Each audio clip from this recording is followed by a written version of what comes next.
Hello, Bl'Art here with Dare to Defy 2. We're bringing a no FR, no synergy team featuring Celes, Garnet, and Beatrix.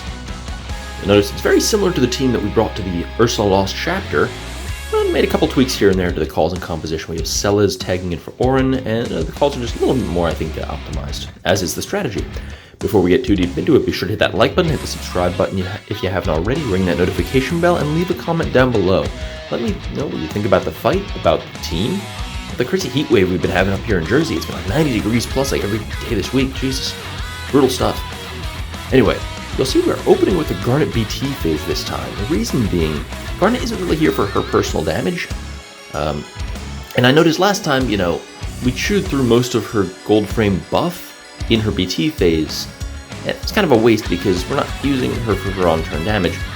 It's gonna probably be more efficient if we use that, keep that frame buff on her for longer outside of it so that the trap goes off more often and hits real hard in the off-turn. That was my figuring. Look at this.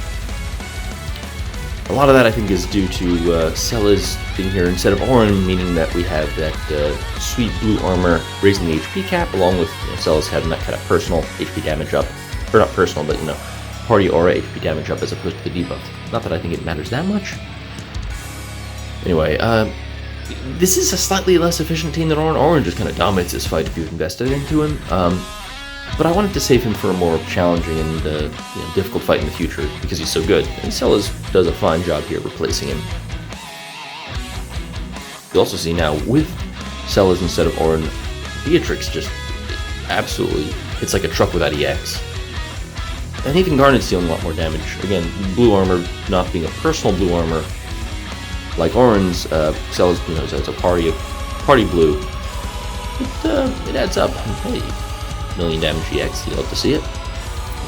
And her trap hits pretty hard. Again, not quite on the million damage counters Auron was dealing with, but that's kind of the nice thing about having multiple tanks. Is for lockout content like this, tanks really are the MVP of challenging content. We sometimes can forget that, and the meme that I've seen is, okay, well, you gotta skip Gladio for Gal, you gotta skip Gal for Auron, you gotta skip Auron for Wall, you gotta skip Wall for 9, you gotta skip 9 for Wall, Guy, you gotta skip Guy for, actually, no, you just gotta skip Guy, sorry guys.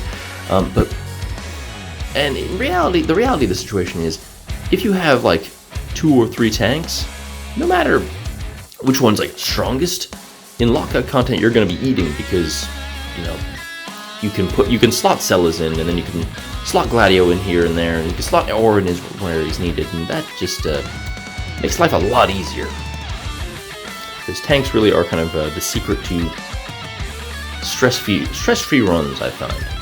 Might not be as turn efficient, and if you're trying to end the game quickly, if you do the chart, instant turn charge or FR strategy, or like launch or whatever the popular aggressive strategy is, go for it. It just those require finer execution. With tanks you can be a lot sloppier with the play, and sometimes that's just what you're in the mood for. Is like, I don't really want to think too hard about what I'm doing here, and I don't want to have to put too fine a point on it. That said, the aggressive play usually ends up being more time efficient. It's about what you're looking for in the game. Me, I've always enjoyed off-turn damage defensive counter teams, and this one works pretty well. That trap hits hard, the counter hits hard, Garnet's overhead thing hits hard. Also, we have 3 lovely ladies here too. Not that Auron isn't a fox in his own way, but like, I don't know, personal preference, I guess is what I'll call it. That was a weird tangent. But yeah, so we're chewing through them. As you can see, we're about a quarter of the way through the turn count, and nearly halfway through their hit points, and that's only going to get better as we go into summon. They're in force time now, we don't care. The only real dangerous thing about their force time is that they'll paralyze you if they break you, and so having a team of 3 self-battering supports, 2 of whom are kind of defensive, Beatrix isn't a tank, whatever, we're golden. We're fine. This is suboptimal here. I probably should have launched A. Missed out on that launch over there because I should have realized that B was about to become launchable, and now Garnet has to waste that launch. But whatever. It's 1 HP dump. We're not going to lose sleep over that. As fights get more challenging, it's kind of important to think about these kind of little optimizations you can put into your play to make yourself a little better for that those harder fights where it does matter that, oh man, if you missed the turn count by 1 turn, hey, should have gotten that launch. This is not the fight that we need to worry about that, though. There we go. Beatrix actually getting that 1 HP dump launch there. Sorry, 1 brave dump, 1 HP attack is what we're going to call that. Oh yeah, so as for calls, you'll notice in the Ursula Lost chapter, so we brought Cyan Call both times, because like I said in my last video, great just kind of rando slot call, because hey, free 2 million damage, why the hell not? But last time I brought Raijin and Yuna, because I was a little more nervous about that Paralyze. I thought that was going to come up a bit more. As you probably saw if you watched that video, shoutouts to my other video. Hit the like button, hit the subscribe button, guys. But as in that video, you know, this team is not in no danger of being broken, and so I was like, all right, more aggressive calls, Kurosami and Seymour, just make sure we are capping HP damage. Honestly, I probably could have gotten away with just 3 damage calls and called it a day. Heck, I could have put Rain's call on Garnet or something. But it doesn't really matter, you know? We're still going to be crushing this fight with a sub 40 turn run, we're going to call this. No spoilers. It's slightly less efficient than the Auron run, but still good. Man, that a lot of damage. So much damage. Reapplying Kurosame here. But yeah, we're probably going to eat a second force attack during the course of this, but we don't really care. These guys don't do anything that a kind of tank team can't just, you know, counter. And I don't just mean counterattack. I mean, you know, hard counter. Here's a little something I should have done with Garnet is use her AA, because the secret to why this team kicks so much ass, I think, is there's a bunch of Brave Gain in it, mostly from Garnet, and it's 3 battery-heavy characters, so we're kind of doing the Alphinaud thing. Shoutouts to Alphinaud on YouTube for that Brave Gain memes, but there we go, reapplying Seymour. But basically, any defense they have is kind of thrown out the window by the fact that all of our attacks just battery so much.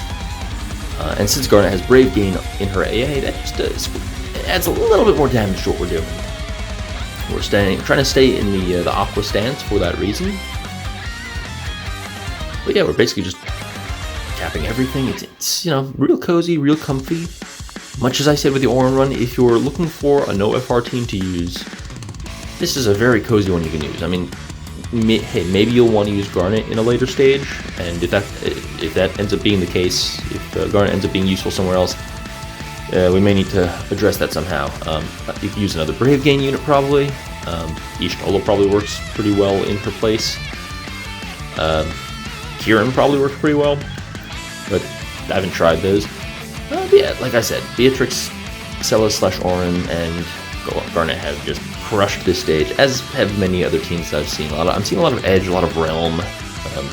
You know, just kind of enemy phase units do really well here because the bosses don't do that much, and so you can get real turn efficient and real aggressive with your letting the bosses take turns and taking free actions and free damage because they took turns.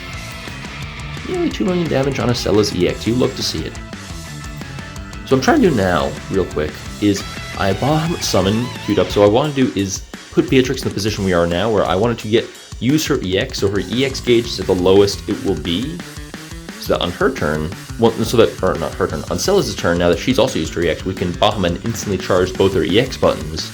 And you'll see here, I've carefully avoided using Garnet's EX at all, because I wanted to make sure we didn't run into the problem we ran into last time, where we accidentally ribboned ourselves and couldn't get that Mega Flare buff up. And now we're going to be doing Clim Hazards and Spinning Slashes out the wazoo.